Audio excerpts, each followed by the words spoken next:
মাহফুজ আলমের যে গৃহযুদ্ধের কথা উনি বলেছিলেন, সেটা ছিল অন্য একটা কথা, অন্য একটা বিষয়। এরকম তিনি বলার চেষ্টা করেছিলেন যে প্রজন্মের সঙ্গে প্রজন্মের একটা বিরোধ।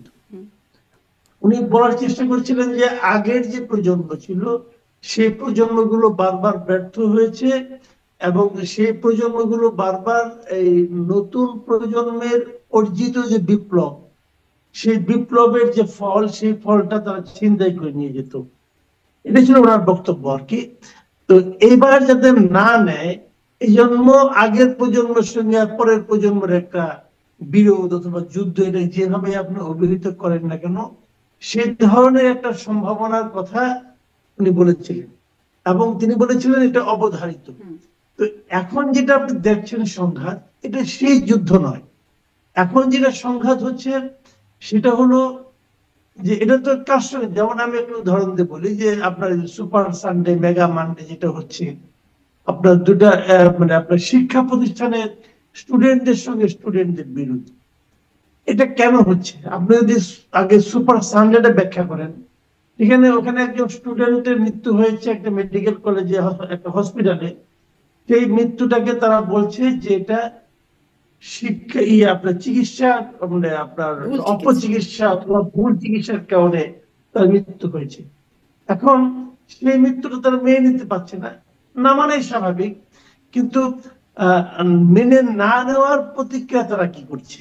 তারা সেটাকে ভাঙচুর করছে, নিজেরাই নিজেদের হাতে বিচারটাকে তুলে নিচ্ছে।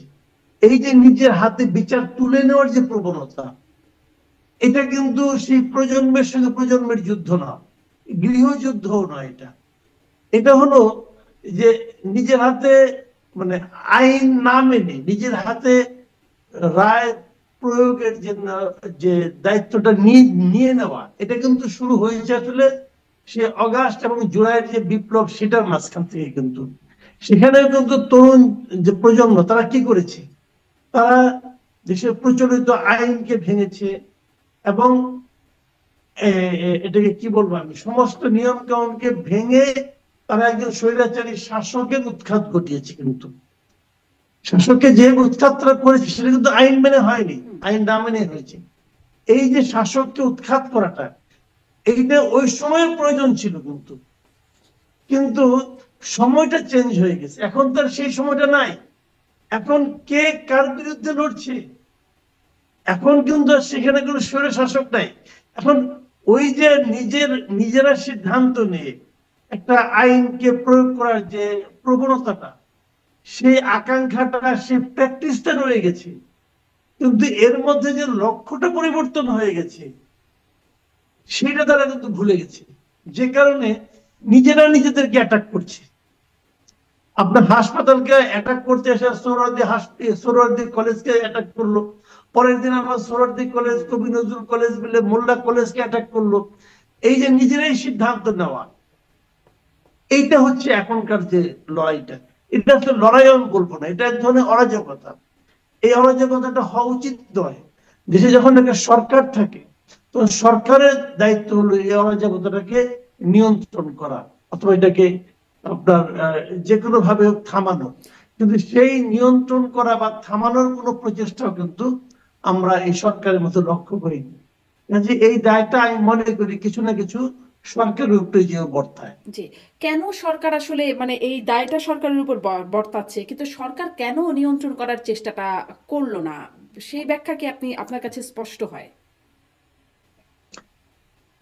সেই ব্যাখ্যাটা আমার কাছে স্পষ্ট না। স্পষ্ট না এই কারণে আমি সব মিলে যে জিনিসটা বুঝি, হয়তো সরকার অতটা অভিজ্ঞ না, এটা একটা অনভিজ্ঞতার কারণে হতে পারে, আমার যেটা মনে হয়। তা না হইলে এই ঘটনা যখন ঘটে যায়, আলটিমেটলি ক্ষতিটা তো সরকারেরই হয়। ইমেজ যখন নষ্ট হয়, তখন মানুষ কাকে দায়ীটা করে? এখানে তো অন্য কোনো ভিলেন নাই কিন্তু, যে অমুককে দায়ী করবেন আপনি। মোল্লা কলেজ, সেটাও স্টুডেন্ট। সোহরাওয়ার্দী কলেজ, কবি নজরুল কলেজ, সেটাও স্টুডেন্ট। দুই পক্ষের মারামারি কেন?